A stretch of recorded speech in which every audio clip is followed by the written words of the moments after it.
Martin North, John Adams, in the interest of the people. Hello, John. It's a bombshell. It's a bombshell. I mean, we're going to cover a big story today that I think is a big story. We had a document that dropped on Friday last week, and today's Monday, and I've been pretty worked up about this issue over the weekend. And I think once our audience learns about what's happened, they'll be sort of quite outraged as well. Right, and so this is in the context of the cash ban and the upcoming Senate inquiry and all those things, but it also refers back to the previous part of the inquiry where Treasury asked for submissions. Indeed. So we did a lot of shows about the Treasury consultation process, which occurred between the 26th of July and the 12th of August. A lot of our viewers put in submissions because of our programs, because of our commentary, and so on Friday, what was released was due to a Freedom of Information request. What was released was the brief that went from Treasury to the Assistant Treasurer Sukkar and to Treasurer Frydenberg after the consultation process, after that had been completed. And basically this document was a summary of the outcomes of the consultation process.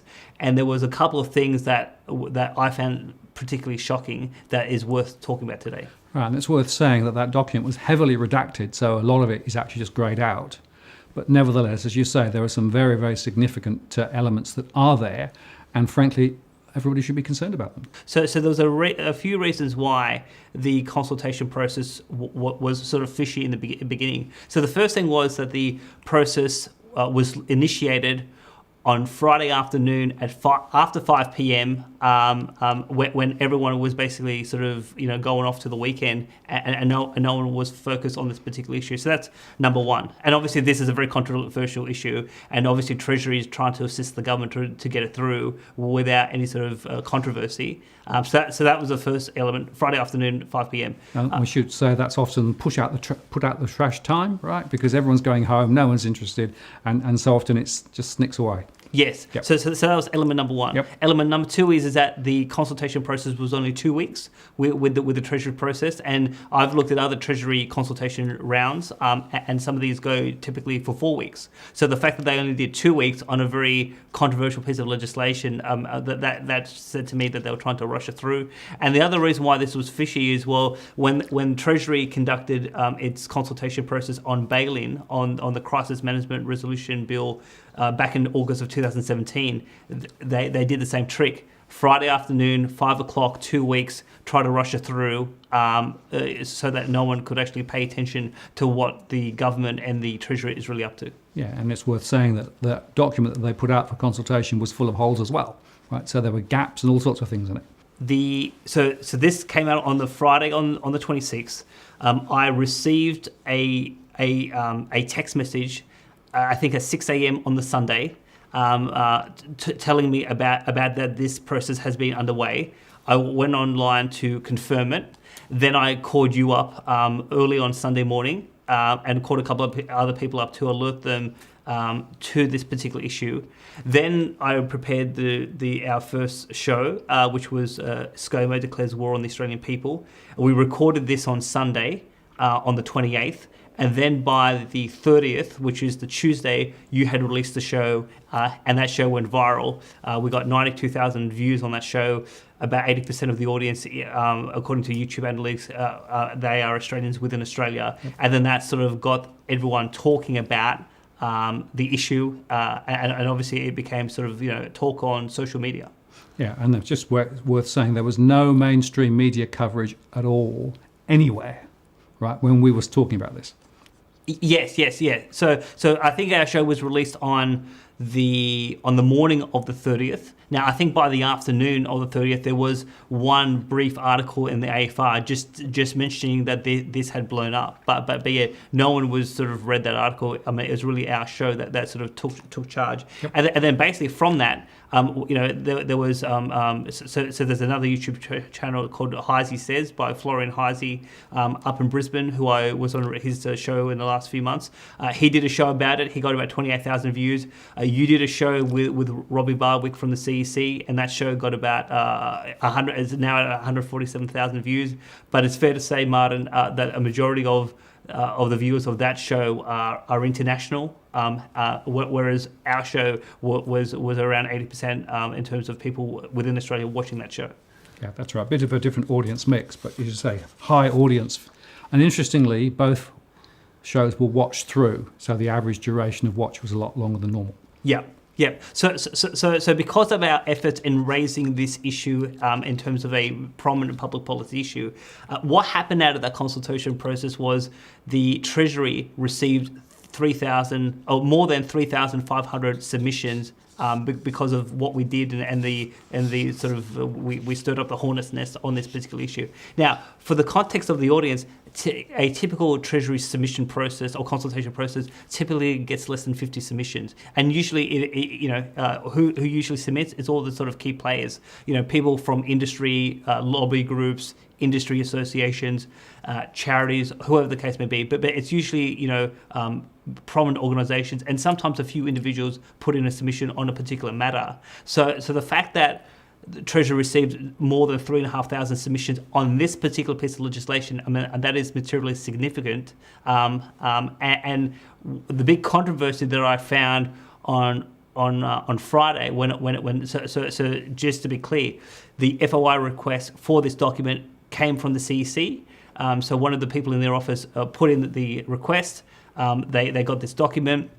The CEC went public with this on Friday afternoon on social media, including Twitter, and published parts of the brief, the ministerial submission. And there are some big things about it that I thought were sort of outrageous. Now the first thing that I wanted to highlight to the audience is that the Treasury basically said that of the 3,500 submissions, 3,400 of them, so about 98% of all submissions, were due to a campaign led by the CEC. Now, that is categorically false. Now, a couple of points. The CEC did run a campaign. The CEC's campaign happened after we broadcast our show. So we came out on Tuesday morning. Tuesday afternoon, the CEC put out a press release. And then on the 2nd and the 8th of August, the CEC had their own sort of TV show where they sort of talked about this particular issue, and they did encourage their followers to put a submission into the process. But I put in my submission not because of the CEC, but because I was personally concerned about this particular issue. And it's fair to say, Martin, you put in a submission to Treasury, and were you part of a CEC campaign? No, absolutely. It was my own thoughts, my own concerns. And of course, I posted those on the DFA, and I made a separate video on the DFA channel as well, so that people would understand what I was thinking about it, independent of whatever the CEC was doing. Yes. So the key point for our audience is that the Treasury officials have said, so if people are watching this show and put in a submission and you have no political or financial relationship or association or affiliation with the CEC, Treasury has said you are part of this group and you're part of their campaign. Now, that's significant for a couple of factors, and we'll get into those factors. But the key premise is that they put something factually incorrect in this brief, and they misled the government in terms of what's going on. Now, what did the brief actually say? So in the attachment A, they said that the Treasury received 17 submissions from industry associations, businesses, advisory services, and a charity, 30 submissions from individuals, and 3,500 campaign-related submissions that disagree with what they call the cash payment limit, or what I call the cash transaction ban. So whether it's over 34,000, that's what they said in the brief. In the attachment, around 3,500. This is all about a campaign led by one individual political party. So that's their claim. Now, again, no factual basis for Treasury to be able to make that case.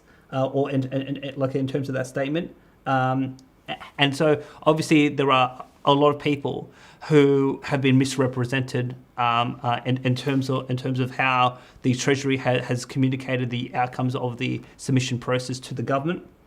So obviously and the other point I should make is that So separate to our series of posts, because we made 2 videos on Here Are the Interests of the People. You did 2 posts on Walk the World, and then a whole bunch of other people did other posts. But Pauline Hanson, she went on Facebook on the 6th of August, so during the consultation period, and basically announced that her and her party will oppose the cash ban. And they encourage those members and those Australians reading her Facebook post to put in a submission. So again, there was multiple political parties involved in calling on their supporters to put in submissions into the process. But obviously, you and I, and to be clear, we are not members of any political party. I'm independent. Again, for the record, I used to be in the Liberal Party. I used to be in the ALP many, many years ago. So I quit both. I'm not a member of any political party. You're not a member of any political party. We have no financial relationship with any political parties. No.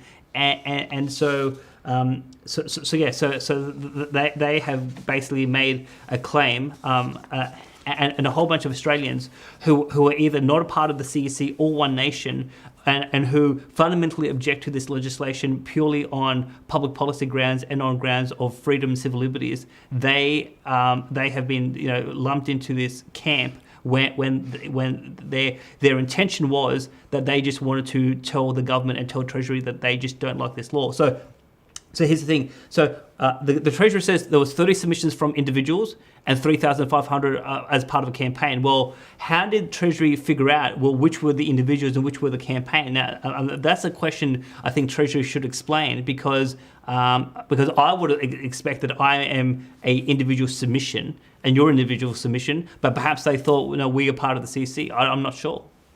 Well, yes, and the point there is, firstly, they're trying to downplay it clearly, right, by saying, it's all a campaign, right? And then the fact of the matter is, it's still a large number of individual submissions, right? And then secondly, as you say, the association between those individual submissions and the CEC are completely unclear, right? So just simply to dismiss them as a CEC campaign is really just it's very disingenuous, isn't it? Indeed. And so a couple other points. Now, one is that, so again, we did our show. We were the first look at in terms of talking about this. 92,000 views. You and Robbie on Walk the World did 147,000 views. Now, the CEC have their YouTube program, but also it is on public television in 3 states. Now, their YouTube ratings, their first show, which was on the 2nd of August, they got 20,000 views. And then on the 8th of August, they only got 12,000 views. And they came after our public commentary. So again, they don't have the reach to be able to connect with a lot of Australians. So Martin, when the CEC last was involved in a process like this, involved in a Treasury consultation round to oppose a particular piece of Commonwealth legislation, it was the law that was around bail-in, and this was in 2017. So this was the Financial Sector Legislation Amendment, Crisis Resolution Powers and Other Measures Bill 2017. Now, when they did this, the CEC, on that occasion, I've been informed by Robbie that they only got 250 submissions in that process. So here's the thing. So when the CEC was the lead campaigner, if I could use that term, they only got 250. This time around, there's 3,500, and yet the Treasury has told the government, no, this is still the CEC. So having known Robbie, and Robbie's obviously been on your program, he's been on this program, I know that the CEC doesn't have the resources or the manpower to mobilise, that sort of number of people. And the question is, again, why did Treasury say something that again, that the historical record is wrong, but also there is no factual basis for them to state this. Sure. Well, I think it's just trying to downplay it all, isn't it? They can sort of say, well, no, none of that's important. We've only got this very small number, which of course they're used to handling. I guess it also stops them from having to put up all the submissions anyway. Potentially. Now, look. Let me be a little bit cynical now. Now, why do I think they did this, Treasury? it's because they're trying to play the same propaganda trick that Aaron Patrick ran in terms of the AFR. So remember, the AFR and this is interesting, Friday the 13th of September, the AFR, Aaron Patrick at the AFR went with an article on page 37 of that edition, and the title of the article was "Cash Ban Brings Out Conspiracy Theorists," and this was a smear attack on you and me, trying to link us to the CC and say the CC believe in a global conspiracy that Jews run the banking system. So this was a smear campaign of being neo-Nazi, anti-Semitic, and we're believing in wild conspiracy theories, and that our concerns about this legislation have absolutely no legitimacy. That was the purpose of that article. And why did the AFR, like any news organisation potentially could have run that, but why did the AFR run it? Because it's the propaganda arm for the banking sector and for the RBA and for Treasury. And so when they want someone to be taken out to the cleaners, that's where some of these hit pieces come to the fore in the AFR. So that's why they did that on that occasion. Now, there's a key paragraph in that Aaron Patrick article that I just want to read to the viewer, which I think is relevant to this conversation. So the quote is, so this is from a particular paragraph, quote, "The new restrictions was an almost perfect fit for the banking industry paranoia of the Citizens Electoral Council, the local offshoot of the American Lyndon LaRouche organization, a proponent of the infamous theory that a global Jewish-led cabal controls the world's banking system." So this is what the AFR says about the CC, and then they said, well, we are connected to the CC, therefore we believe in this anti-Semitic neo-Nazi stuff. Now, funny enough, I have Jewish friends in Sydney, and when they read Aaron Patrick's article, they know me quite well, and they just thought this was completely ridiculous. And some of them were actually willing to write to the AFR to give me a character reference to say that this was just an unfair smear attack. But again, the Treasury and the establishment are trying to basically downplay any opposition to this bill. And so by they saying that 98% of submissions are linked to the CEC, and the CEC, according to the AFR, believe in the Rothschilds' Jewish conspiracy, that means that that this whole process and all of these voices and all of this opposition, that it has no legitimacy. Because when it came to the bail-in law, when it was debated in the Senate, Senator Hume kept on saying that concerns about retail deposits, which we've covered in detail, and I want to do a future post soon, Senator Hume kept on saying these concerns have no legitimacy, this comes from the CC, the conspiracy theorists, nothing to see here, let's just pass the legislation. That's what happened on bail-in, and now they're trying to do the same trick all over again.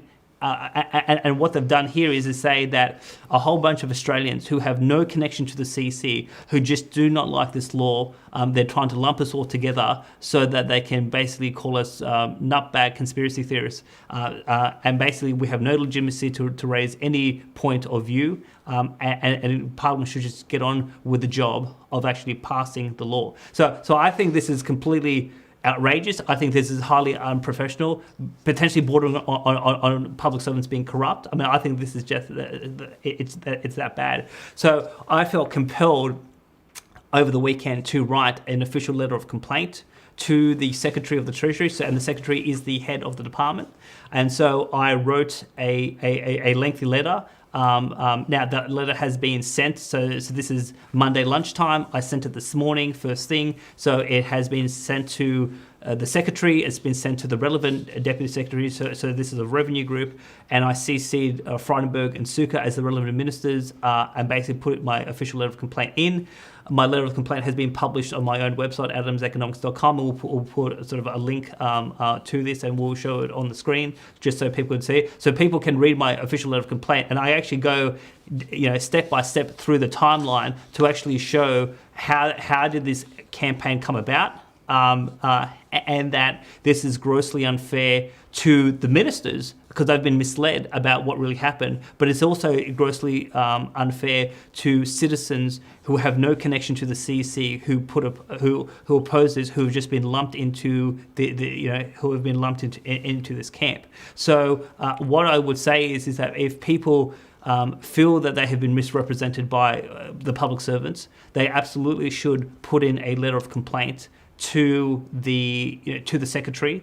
Send it to Freidenberg, send it to Sukkar, and we'll put those emails of those relevant officials on the screen for people to look at. Again, people can read my letter, people can write their own letter, but and I've had some feedback from some people in Canberra, and they said that the letter was quite good. It was actually appropriate that this point be raised with Treasury, but I'm not going to allow the voices of innocent Australians being lumped into some wild conspiracy theory just so that they can take my freedoms away. I mean, and that's the real story. I just think that's outrageous that they would even attempt to do this in this ministerial brief. Well, it is outrageous, and as I say, they've tried to just negate a whole lot of genuine, legitimate concerns that people have, and try to move on. But we're not going to let them do that, are we? No. So I mean, Martin, I don't know if you're going to feel compelled to write to the secretary, but I have, and I've spoken to at least one person who is inclined to write directly to the secretary. So again, if you feel you've been misrepresented like I have, if we can get 1,000, 2,000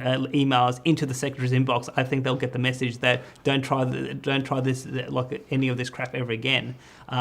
Because and we would not have known this, because here's the thing. So we know this because of an official document that has been released by FOI. Well, what are they actually briefing verbally to the ministers? What are they telling the journalists? Because officials talk to journalists on a regular basis. A lot of it's off the record. So what are they actually telling the press? Are they actually saying that there is broad-based opposition to this law, or are they just saying that there's a anti-Semitic neo-Nazi group in Coburg, Melbourne, who have mobilised 3,400 people across the country to put in submissions? I mean, what is Treasury actually telling people? I think Treasury should come forward with this, and I've actually asked in my letter that Treasury publicly apologise to those Australians who they misrepresented in this correspondence to the ministers, and also that the officials who put this document together, I think they should be disciplined.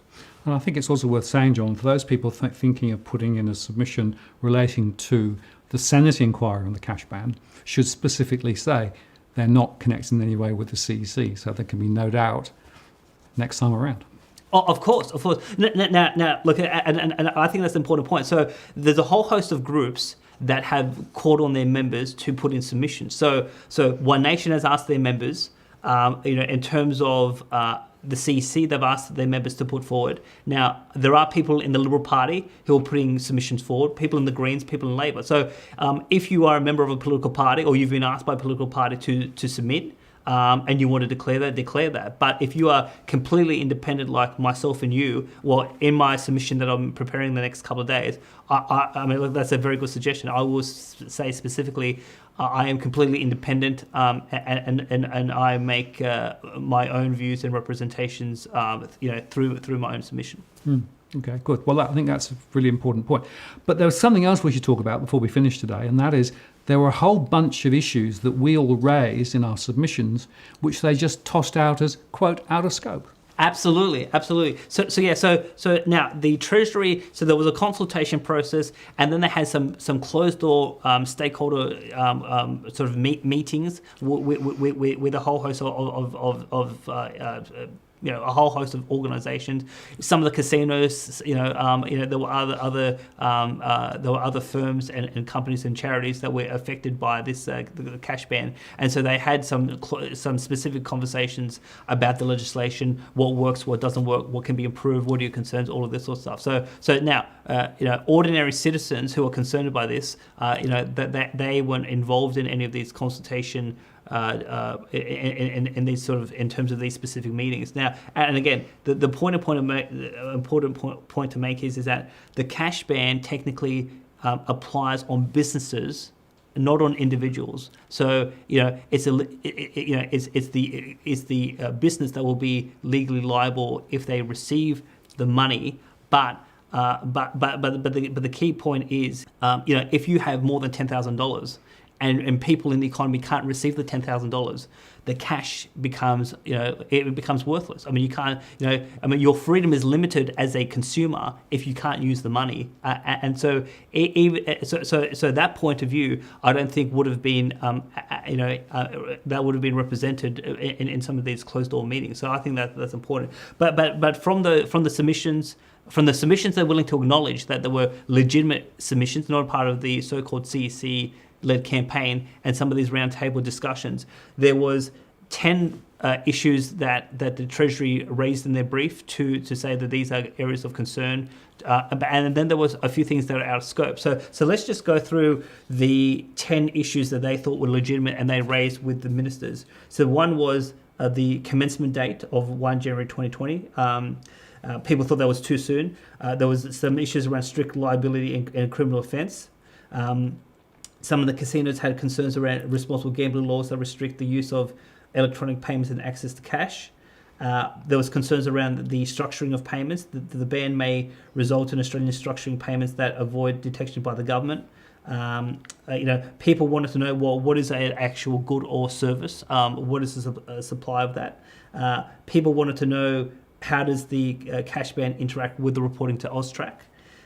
People wanted to understand, clarify the exemption for alternative payment methods. So, for example, what happens in rural Australia if you can't use FPOS, if the Telstra network shuts down and the internet the internet doesn't work? How does the exemption play in that sort of environment? There were some questions around the enforceability of the cash ban and how do you report breaches. There were some issues around privacy, and there were some concerns raised about transaction costs and access to electronic payment methods. And this last point was that, it's a very valid point. It says that by implementing this law, you have to basically use the commercial banking system, and this is a point we've made, but the commercial banking system is going to charge you for using that service. And the question is, should you have to pay for a service that you don't want to pay? So these were the so-called legitimate concerns from the consultation round. But then there was a few things that were out of scope. Now, what was out of scope? The cashless society, the lack of time for public consultation with Treasury, and negative interest rates and the inability to hoard cash. So now, these two, the cashless society and the negative interest rate story, well, who's been talking about that? That is us. We've been leading the charge, and we've done a series of programs about this throughout the year, starting back it was in March when we talked about the war on cash is a war on the people, and then we've talked a lot about negative interest rates, particularly as the cash rate is now at 0.75. It is negative in Japan, it is negative in Scandinavia, it is negative in the European zone, and so negative interest rates is not a far-fetched concept, number one, and number two is that we have quoted direct international papers that say that to make negative interest rates work, you must get rid of cash. So again, the AFR says this is conspiracy, but the IMF and other central bank papers have said this clearly, that cash is the enemy of negative interest rates. What I find amazing in terms of they label negative interest rates out of scope is what did the Black Economy Task Force? So remember, this recommendation for the cash ban comes from the Black Economy Task Force report. So what did the report actually say? I want to put this on the screen. It says, quote, some economists, including Ken Rogoff, former chief economist of the International Monetary Fund, argue that financial stability and the effectiveness of monetary policy may also benefit from this $10,000 cash ban. So here's the thing, Martin. The task force report says that monetary policy will benefit from eliminating cash or reducing the ability to use cash in the economy. Well, Ken Rogoff, what has Ken Rogoff been saying? Well, we quoted him in a previous show, so let's actually quote him again. So this is 25 September 2017 in the Wall Street Journal. He says, quote, another advantage of eliminating large bills would be the effect on monetary policy. The Federal Reserve should be able to implement negative nominal interest rates vastly more effectively in the absence of large bills, which could prove quite important as a stimulatory tool in the next crisis. So there are a few ways of how you can eliminate cash or reduce the cash usage in the economy. Ken Rogoff was a big proponent of eliminating large bills, and there was a suggestion early off in the Black Economy Task Force process to eliminate the $50 note and the $100 note, and that was, here's the thing, he was a proponent of. But the other alternative was this $10,000 cash ban. So they say it's out of scope, and yet their own report says that monetary policy will benefit from the cash ban. Why? Because negative interest rates are coming, and that's the real agenda. And again, all of this stuff about the tax evasion, about the black economy. Now, there is documentation that I'm going through at the moment that I'll put in my submission, which go through step by step and disputes that this policy measure will actually reduce tax evasion, will actually reduce the in terms of the black economy, in terms of money laundering and illicit activity. So there is a body of international evidence that says this is not going to work for those things. But again, the report itself said that this is going to help with negative interest rates, monetary policy. Ken Rogoff. It's so clear, and yet they had the goal in this report, in this submission, to say these concerns are out of scope. Well, how is it, Martin? Can you explain this to me, please? We said all the way along that this is all about negative interest rates, and it's about controlling the flows of cash and keeping cash in the system, in the banking system, so that effectively negative interest rates can be effective. Without it, IMF has said it, other people have said it too, we've said it, it's a necessary precondition. So to then turn around and say it's out of scope is just nonsense. So, look, one of the leading experts around the world on the black economy is Professor Friedrich Schneider from the University of Linz, Austria. And so we've quoted him on a previous show, but let's talk about what he talks about, in terms of his concerns around the elimination of cash. Quote, so this is from a paper in 2017. The paper was titled Restricting or Abolishing Cash, an Effective Instrument for Fighting the Shadow Economy, Crime and Terrorism. Quote, cash reflects the fundamental relation between citizens or taxpayers and state authorities. Using cash means freedom, independence, and personal fulfillment for a citizen who doesn't want a state intervention when using cash.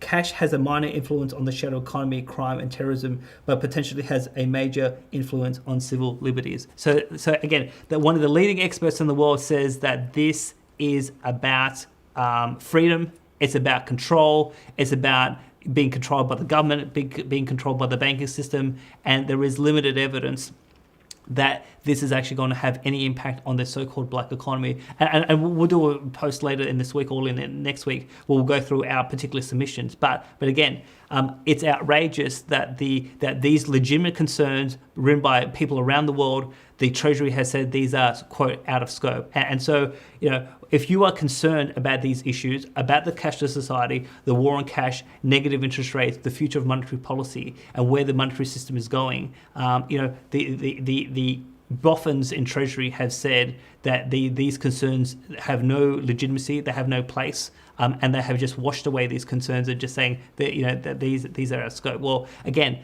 the Treasury has to come forward and explain why are these concerns out of scope? Why were they listed in this document to be out of scope when they are clearly in scope? Because the body of evidence.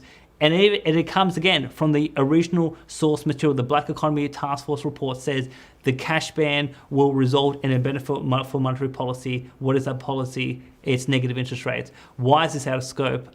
They need to come forward and explain themselves. Yep, I agree. And so I guess to summarise, we are at a very interesting point. There's 2 weeks to go before the final submission back to the Senate inquiry. Yes. Right? So it's really, really important that people actually make those submissions.